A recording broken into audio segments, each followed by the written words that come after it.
રાઘવ રાજા રામ પતિત પાવન સીતારામ શ્રી રામ જય રામ જય જય રામ શ્રી રામ જય રામ જય જય રામ। બોલીએ શ્રી બાલ કૃષ્ણ ભગવાન કી જય। ત્યારબાદ આવ્યો સ્કંદ 9મો। એમાં બતાવ્યું ભગવાનની ઈશાનું કથા લીલા કે જેમાં ભગવાન રામજીના જન્મની કથા આવે છે। પણ એ પહેલા આજે ભગવાને જેમ અર્જુનના રથનો સારથી બની અને ભગવાને અર્જુનના રથને ચલાવ્યો એવી રીતે ભગવાન આપણા બધાના રથને ચલાવી અને ભગવાન મોક્ષના દ્વાર સુધી લઈ જાય। એના માટે જેવી નરસિંહ મહેતાએ જેવી મીરાબાઈએ ભગવાનની ભક્તિ કરી એવી આપણે પણ બધાએ ભગવાનની ભક્તિ કરી અને ભગવાનને એક કીર્તન અર્પણ કરીએ કે પ્રભુ તમે છો મારા જીવન રથના સારથી। પ્રભુ તમે છો મારા જીવન રથના સારથી। કૃષ્ણ તમે છો મારા જીવન રથના સારથી। કૃષ્ણ તમે છો મારા જીવન રથના સારથી।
ज्ञान गीता उपदेसी मुझने ज्ञान दिशा उपदेशी मुझने ज्ञान गीता उपदेसी मुझने ज्ञान दिशा उपदेशी मुझने बनावजो परमारथी प्रभु તમે છો મારા જીવન રથના સારથી। પ્રભુ તમે છો મારા જીવન રથના સારથી।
જીવન રથના સારથી. પ્રભુ તમે છો મારા જીવન રથના સારથી.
પ્રભુ તમે છો મારા જીવન રથના સારથી.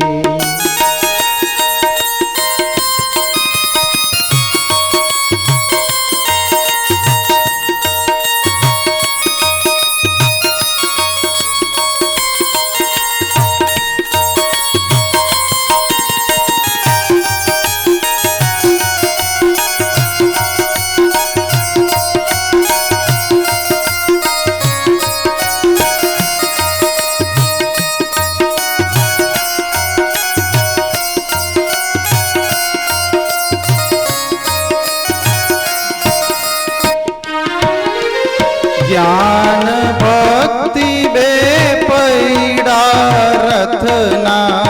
જ્ઞાન ભક્તિ બે પૈડા રથના. ચલાવવાને હું સમરથના. ચલાવવાને હું સમરથના. મનના ઘોડાઓના દોડે. મનના ઘોડાઓના દોડે. જ્યાં ત્યાં બેદરકારથી પ્રભુ તમે છો મારા જીવન રથના સારથી. પ્રભુ તમે છો મારા જીવન રથના સારથી.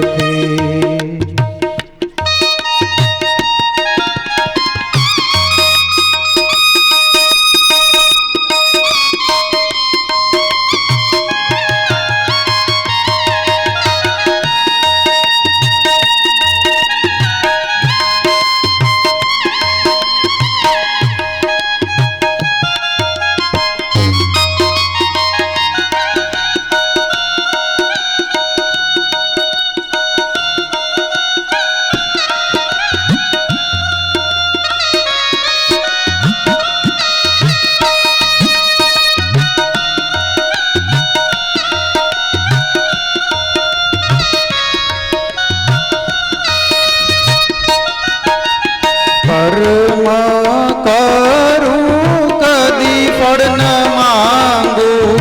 કર્મ કરું કદી ફળ ન માંગું. જગમાં રહીને જગમહી ત્યાગું.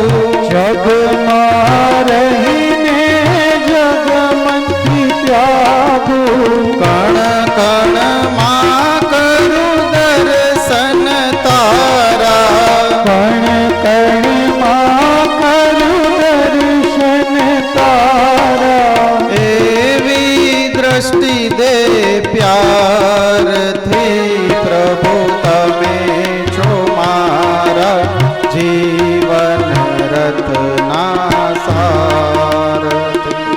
પ્રભુ તમે છો મારા